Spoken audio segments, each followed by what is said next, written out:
दोस्तों सबसे पहले तो आप इस वीडियो को देखो। अगर मेरा दाव सही रहा ना तो क्या पता अगला बिग बुल मैं बन जाऊं। स्कैम 1992 के इस डायलॉग में राकेश झुनझुनवाला ने जैसे अपना फ्यूचर प्रेडिक्ट कर दिया था, क्योंकि हर्षद मेहता के बाद इंडियन स्टॉक मार्केट में आज तक अगर कोई भी बिग बुल हुआ है तो वो राकेश झुनझुनवाला ही थे। लेकिन उनकी जिंदगी में एक वक्त ऐसा भी आया था जब वो कंगाल होने की कगार पर थे। फिर भी राकेश झुनझुनवाला ने इस कंगाली से निकलकर कैसे बेशुमार कामयाबी हासिल की।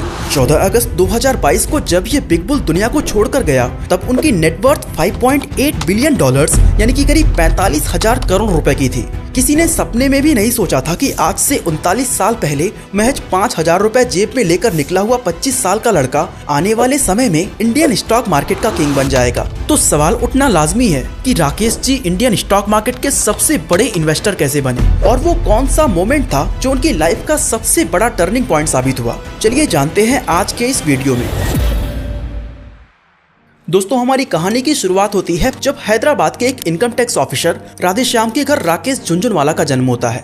आपको बता दूं कि राकेश झुनझुनवाला राजस्थान के झुंझुनू में रहने वाली एक मारवाड़ी फैमिली से बिलोंग करते थे और इसीलिए इनके नाम के पीछे झुनझुनवाला लगा हुआ है। अब क्योंकि राकेश जी के पिता एक इनकम टैक्स ऑफिसर थे, इसलिए उनके घर के अंदर भारत के स्टॉक मार्केट की बातें चलती रहती थी और स्टॉक मार्केट का इंटरेस्ट राकेश जी को यहीं से आया था। सिर्फ 15 साल की उम्र से राकेश जी ने न्यूज़पेपर्स में स्टॉक से जुड़ी हुई खबरें पढ़ना शुरू कर दिया था। उसी वक्त उन्होंने तय कर लिया था कि उनकी किस्मत को स्टॉक मार्केट की स्याही से ही लिखी जाएगी। पर एक मिडिल क्लास लड़के की ख्वाब इतनी आसानी से कहाँ ही पूरा होते हैं। उसकी आधी जिंदगी तो परिवार की ख्वाहिशें पूरी करते ही निकल जाती है। राकेश जी के साथ भी कुछ ऐसा ही हुआ। जब वो अपने पिता को अपनी स्टॉक मार्केट ड्रीम के बारे में बताते हैं तो पहले तो उन्हें डांट पड़ी, फिर उन्हें पढ़ाई लिखाई पर ध्यान देने को कहा गया। आपको बता दूं कि राकेश जी ने मुंबई के Sydenham college of commerce and economics से अपनी ग्रेजुएशन कंप्लीट की थी। ये वही कॉलेज है जिससे भारत के famous industrialist Kumar Mangalam Birla, Kotak Mahindra bank के चेयरमैन उदय कोटक, HDFC के चेयरमैन दीपक परेख, मरिको के चेयरमैन हर्ष मरीवाला और हाल ही में शार्क टैंक इंडिया पर नजर आए रॉनी स्क्रूवाला जैसे दिग्गज बिजनेसमैन निकले हुए हैं। खैर साल 1985 में अपनी CA की डिग्री हासिल करने के बाद राकेश झुनझुनवाला एक बार फिर अपने पिता के पास पहुंचते हैं और स्टॉक मार्केट में करियर बनाने की इच्छा जाहिर करते हुए कुछ पैसों की मांग करते हैं। बाकी के पेरेंट्स की तरह राधेश्याम जी भी साफ साफ कह देते हैं कि तुम्हें जो करना है करो, पर अपने पैसे से करो। साथ ही वो राकेश को एडवाइस देते हैं कि कभी भी परिवार या दोस्तों से पैसे उधार लेकर स्टॉक मार्केट में मत लगाना। राकेश जी की माँ तो यहाँ तक कहा करती थी कि अगर तुम स्टॉक मार्केट में पैसा लगाओगे तो तुमसे कोई भी शादी नहीं करेगा। स्टॉक मार्केट बहुत ज्यादा रिस्की है, ये तो हमेशा से ही मिडिल क्लास मेंटालिटी के अंदर फिट पड़ा हुआ है। अब जरा आप ही सोचो, एक लड़का जिसने अभी अपनी पढ़ाई खत्म ही की है, उसके पास खुद के पैसे कहाँ से ही आएंगे। जब राकेश जी ने अपनी सेविंग्स टटोली तो उनके पास सिर्फ 5,000 रुपए मिले। पैसे कम जरूर थे, पर राकेश झुनझुनवाला के दिमाग में स्टॉक मार्केट इस तरह बस गया था कि करोड़ों की इमारत को बनाने के लिए वो 5,000 रुपए लेकर ही निकल पड़े। शुरुआत में उन्होंने छोटे छोटे ट्रेड्स लिए जिससे वो अपने स्किल्स को इम्प्रूव करते गए। इसी दौरान एक दिन उनके बड़े भाई जो खुद एक CA थे, वो राकेश के पास एक अमीर लेडी को लेकर आते हैं जो अपने पैसों को स्टॉक मार्केट में इन्वेस्ट करना चाहती थी। आपको बता दूं कि उस वक्त फिक्स्ड डिपॉजिट 12 से 13% का इंटरेस्ट दिया करती थी, लेकिन राकेश जी ने उस लेडी को 18% इंटरेस्ट देने का वादा किया था और ऐसे करके 2.5 लाख रुपए की इन्वेस्टमेंट ले ली। इसी तरह उनके बड़े भाई ने राकेश जी के लिए कुछ और क्लाइंट्स लाए जिसके जरिए उन्हें स्टॉक मार्केट में दांव खेलने के लिए करीब 10 लाख रुपए मिल चुके थे। स्टॉक मार्केट में अपनी एंट्री के जस्ट 1 साल बाद यानी 1986 में राकेश जी ने अपना पहला प्रॉफिट कमा लिया था। उन्होंने 43 रुपए पर शेयर की कीमत पर टाटा टी के 5,000 शेयर्स खरीदे, जिसकी वैल्यू सिर्फ 3 महीने के अंदर 143 रुपए तक पहुंच जाती है। इस एक ट्रेड से राकेश जी ने पूरे 5 लाख रुपए कमाए, जिससे उनका कॉन्फिडेंस 7वें आसमान पर पहुंच चुका था। इसके बाद तो जैसे उन्होंने रुकने का नाम ही नहीं लिया और 1986 से 1989 के बीच करीब 50 लाख रुपए की कमाई की। और जिस लड़के की जेब में कुछ साल पहले तक सिर्फ 5,000 रुपए हुआ करते थे, उसने 4 लाख रुपए का पहला टैक्स भरा था। पर कौन जानता था कि ये तो राकेश झुनझुनवाला की सक्सेस स्टोरी का ट्रेलर मात्र था, अभी तो पूरी फिल्म ही बची हुई थी। साल 1989 में जब भारत में इंडस्ट्रियलाइजेशन अपने पीक पर था और आयरन ओर की डिमांड काफी बढ़ चुकी थी, तभी आयरन ओर की ग्लोबल मार्केट में रिसेशन आने के कारण भारत की कंपनी सेसागुवा को ह्यूज लॉसेस का सामना करना पड़ रहा था। आपको बता दूं, सेसागुवा को आज हम वेदांता के नाम से जानते हैं, जो भारत की एक जानी मानी माइनिंग कंपनी है। उस समय सेसागोवा की स्टॉक प्राइस 28 रुपए पर शेयर तक गिर चुकी थी और ज्यादातर इन्वेस्टर्स इसको सेल किए जा रहे थे। तभी राकेश जी ने इसे एक ह्यूज अपॉर्चुनिटी की तरह देखा और करीब 1 करोड़ रुपए लगाकर सेसागोवा के 4 लाख शेयर्स को खरीद लिया।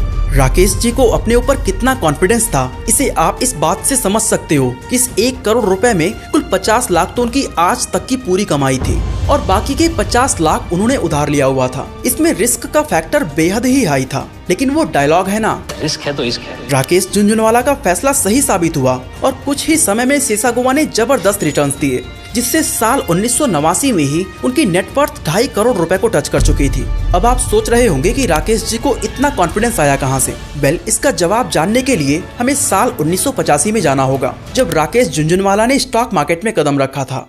इस दौरान मुंबई की दलाल स्ट्रीट में राकेश की मुलाकात एक ऐसे इंसान से होती है जिसे वो अपनी जिंदगी का सबसे बड़ा इन्फ्लुएंसर मानते थे। मैं बात कर रहा हूँ राधा किशन दमानी जी का, जो आज अपनी सुपरमार्केट चैन डीमार्ट के साथ भारत की रिटेल इंडस्ट्री का किंग बन चुके हैं। राधा किशन दमानी के पिता शिव किशन जी दलाल स्ट्रीट में काम किया करते थे, जबकि राधा किशन दमानी बॉल बीयरिंग का बिजनेस संभालते थे। पर जब उनके पिता की मौत होती है तो वो स्टॉक मार्केट में एंट्री लेने का फैसला करते हैं और ऐसे में दलाल स्ट्रीट में भारत के 2 सबसे महान इन्वेस्टर्स राकेश झुनझुनवाला और राधा किशन दमानी की मुलाकात होती है। इन दोनों की केमिस्ट्री भी काफी जबरदस्त थी, क्योंकि राकेश जी को बोलने का शौक था तो दमानी जी को सुनने का। राकेश जी को स्टॉक मार्केट के दांव पेच सिखाने का क्रेडिट भी राधा किशन दमानी को ही जाता है। साल 1985 से 1989 के बीच इन दोनों ने शेयर मार्केट में ट्रेडिंग करके जबरदस्त पैसे कमाए, जिसके बाद ये दोनों इंडियन स्टॉक मार्केट के ब्लैक कोबरा कहे जाने वाले मनु मनेक को ज्वाइन कर लेते हैं। अब अगर आपने हर्षद मेहता पर बेस्ड स्कैम 1992 को देखी है तो शायद आप इस नाम से परिचित जरूर होंगे। मनु मनेक भारत के स्टॉक मार्केट में बियर कार्टेल का लीडर हुआ करता था। ये इंसान इतना पावरफुल था कि एक समय पूरा स्टॉक मार्केट इसके इशारों पर नाचा करता था।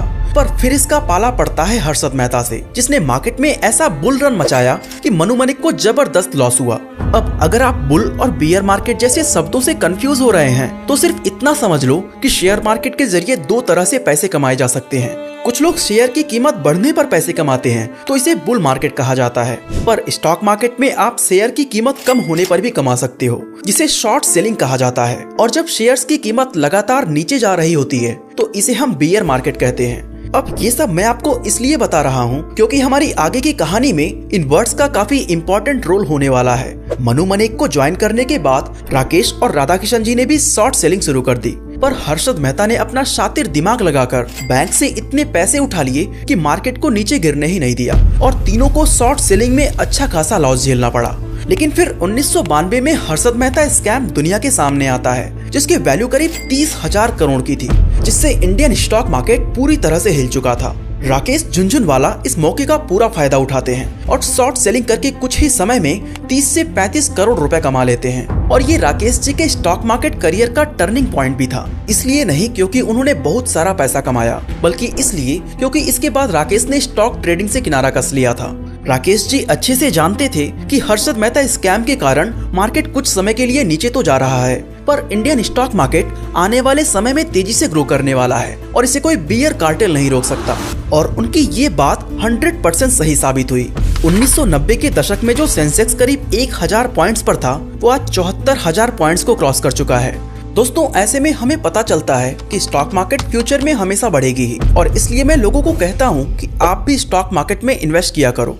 बट जिन्हें स्टॉक मार्केट को समझने में दिक्कत होती है वो म्यूचुअल फंड्स में इन्वेस्ट कर सकते हैं। चलो मैं आपको थोड़ा सा गाइड करता हूँ। वेल, आगे मैं आपको जो भी फंड बताने वाला हूँ वो कोई बाइंग एंड सेलिंग रिकमेंडेशन नहीं है, ये केवल एजुकेशनल पर्पस के लिए है। सबसे पहले आता है निफ्टी 50 इंडेक्स फंड। अब जैसे आप NSE के वेबसाइट पर जाकर निफ्टी 50 फंड के बारे में देखोगे तो आपको पता चलेगा कि निफ्टी 50 इंडेक्स में इंडिया के टॉप 50 स्टॉक शामिल होते हैं, जो कि 13 सेक्टर से लिए गए होते हैं। अब क्योंकि इसमें इंडिया की टॉप 50 कंपनी शामिल हैं, तो ये एक सेफ फंड माना जाता है, क्योंकि हमारी पूरी भारत की इकोनॉमी इन्हीं पर डिपेंड करती है। और अगर इंडिया ग्रो करेगा तो ये टॉप 50 स्टॉक्स तो ग्रो करेंगे ही।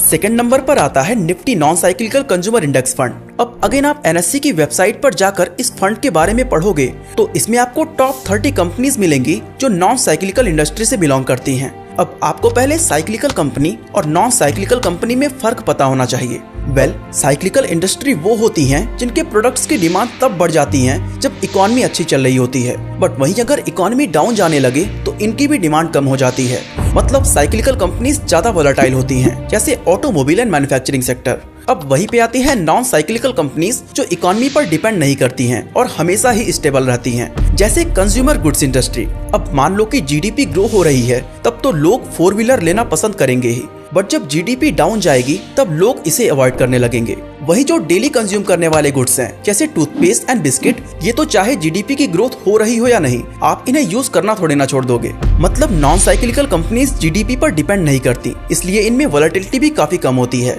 नॉन साइक्लिकल इंडस्ट्री में 7 इंडस्ट्रीज शामिल होती हैं, जैसे consumer goods, consumer services, consumer durables, telecom, media entertainment, publication and textile sector. In 7 industry से जो लार्जेस्ट 30 कंपनीज होंगी वो इस इंडेक्स फंड में शामिल हो जाएंगी। वहीं अगर आप इन 7 सेक्टर का ब्रेकअप देखोगे तो इस इंडेक्स में 42% fast moving consumer goods, 20% consumer services, 20% consumer durables and 12% telecommunication का शेयर है। दोस्तों, अगर आप डिफरेंट इंडेक्सेस के रिटर्न्स देखोगे तो Nifty non cyclical consumer index का 15 साल का CAGR 17.66% का है, निफ्टी 50 इंडेक्स का 15.40%, निफ्टी 500 इंडेक्स का 16.41% और निफ्टी टोटल मार्केट इंडेक्स का 15.23%। बट हमें एक चीज पता होना चाहिए कि पास्ट के रिटर्न फ्यूचर के रिटर्न्स की कोई गारंटी नहीं देते हैं। दोस्तों, जब मार्केट में बड़ी गिरावट आती है तो इस चार्ट से आपको पता चलेगा कि केवल 2 बार ही ऐसा हुआ है जब निफ्टी नॉन साइक्लिकल निफ्टी 50 से ज्यादा गिरा हो। एक तो अक्टूबर 2015 से जनवरी 2016 के वक्त और दूसरा जनवरी से अप्रैल 2023 के वक्त। इवन इस इंडेक्स का अगर आप पीई देखोगे तो पिछले 10 सालों का एवरेज 101 है, पिछले 5 सालों का एवरेज 140 और अभी करंट पीई 59.35 पर है। और इस चार्ट में आप देख सकते हो कि इस इंडेक्स में सबसे ज्यादा वेटेज कौन कौन से स्टॉक्स के हैं। पोटेंशियल ग्रोथ की बात की जाए तो जैसे जैसे हमारे देश के लोगों की इनकम बढ़ेगी तो लोग ज्यादा चीजों को खरीदेंगे और इन सेक्टर्स में ग्रोथ के चांसेस भी ज्यादा होंगे।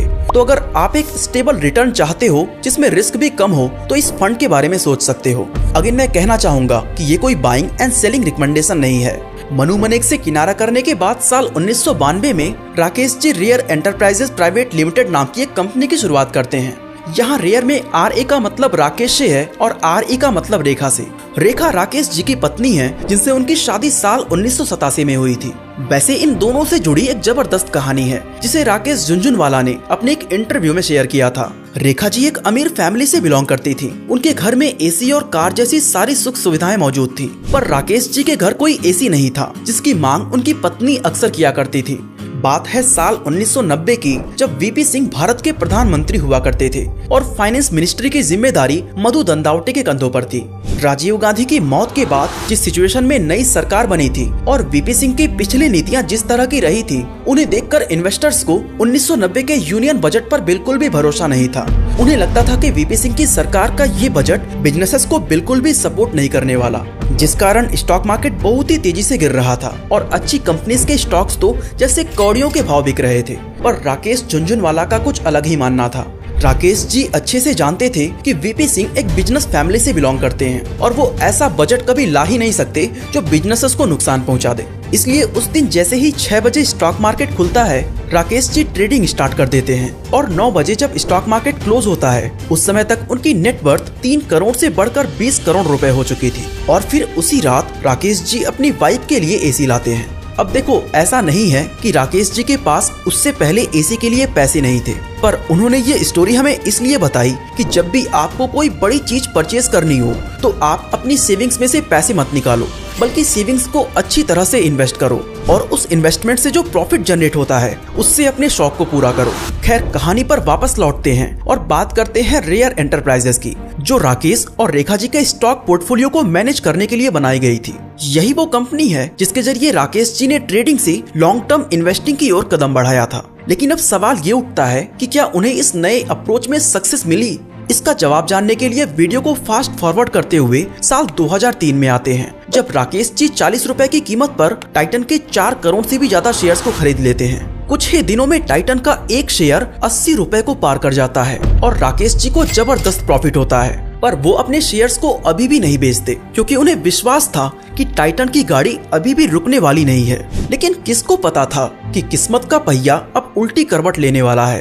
टाइटन का शेयर प्राइस गिरकर 80 से 30 रुपए पर पहुंच जाता है, जिससे राकेश झुनझुनवाला को करोड़ों रुपए का लॉस होता है। मगर फिर भी वो अपने कदम को पीछे नहीं खींचते वो कहते हैं ना कि when it is raining, the best thing you can do is to let it rain।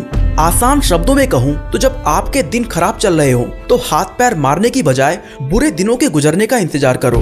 Rakesh ji ने ठीक ऐसा ही किया और कुछ ही दिनों बाद उनके शेयर्स वापस प्रॉफिट में आ गए। उन्हें अपने फंडामेंटल एनालिसिस, टाइटन के स्ट्रॉन्ग बिजनेस मॉडल और मैनेजमेंट पर पूरा विश्वास था। आपको जानकर हैरानी होगी कि राकेश जी ने अपनी लाइफ टाइम में कभी भी टाइटन के शेयर्स बेचे ही नहीं और आज भी उनकी फैमिली टाइटन के 5.1% शेयर्स की मालिक है।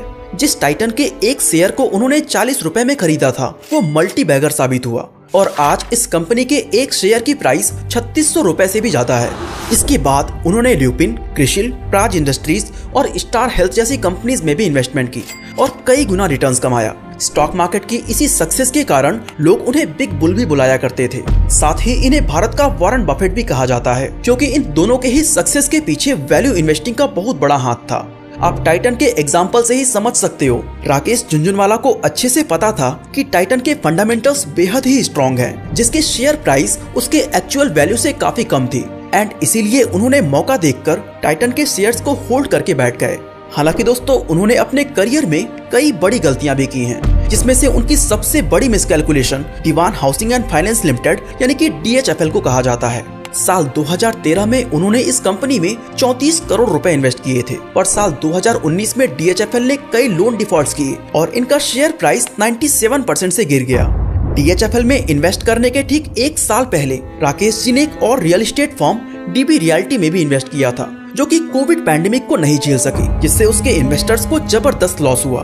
बॉलीवुड के दबंग कहे जाने वाले सलमान खान के क्लोथिंग ब्रांड बीइंग ह्यूमन के चर्चे तो आपने सुन रखे होंगे। राकेश जी ने भी सलमान भाई की कंपनी के 12.7% स्टेक्स को खरीद लिया था, जब इसके एक शेयर की प्राइस 247 रुपए की थी। पर 2021 तक आते आते बीइंग ह्यूमन ब्रांड की कंपनी मंडाना रिटेल का शेयर प्राइस 16 रुपए पर पहुंच जाता है और ना चाहते हुए भी राकेश जी को लॉस के साथ एग्जिट लेनी पड़ती है। दिसंबर 2021 में राकेश जी ने अकासा एयर नाम से एक लो कॉस्ट एयरलाइन सर्विस की भी शुरुआत की थी, जिसने अपनी पहली कॉमर्शियल उड़ान राकेश जी की मौत के ठीक एक हफ्ते पहले 7 अगस्त 2022 को भरी थी। इंडियन एयरलाइन सेक्टर्स में तेजी को देखते हुए राकेश जी एक बड़ा दांव खेलने की तैयारी में थे, मगर कौन जानता था कि भारत के सबसे महान इन्वेस्टर्स में शुमार ये शख्सियत हमें बीच रास्ते में ही छोड़कर चली जाएगी। 14 अगस्त 2022 को सुबह 6:30 पर किडनी रिलेटेड प्रॉब्लम और मल्टीपल ऑर्गन फेलियर्स की वजह से राकेश जी ने इस दुनिया को अलविदा कह दिया। 5000 रुपए जेब में लेकर स्टॉक मार्केट में कदम रखने वाले राकेश झुनझुनवाला जब दुनिया को छोड़कर गए तब उनकी नेटवर्थ 5.8 बिलियन डॉलर्स की थी और वो भारत के 36वें सबसे अमीर इंसान बन चुके थे। दोस्तों ये तो हुई भारत के वॉरेन बफेट कहे जाने वाले राकेश झुनझुनवाला की कहानी, पर क्या आपने कभी वॉरेन बफेट की असली सच्चाई जानी है? 11 साल की उम्र से इन्वेस्टमेंट शुरू करने वाला ये इंसान आज 100 बिलियन डॉलर्स की संपत्ति पर बैठा हुआ है। वॉरेन बफेट की लाइफ जर्नी और उनके इन्वेस्टमेंट के सीक्रेट जानने हैं तो आई बटन पे क्लिक करके इस वीडियो को देख सकते हो। बाकी आज के लिए बस इतना ही।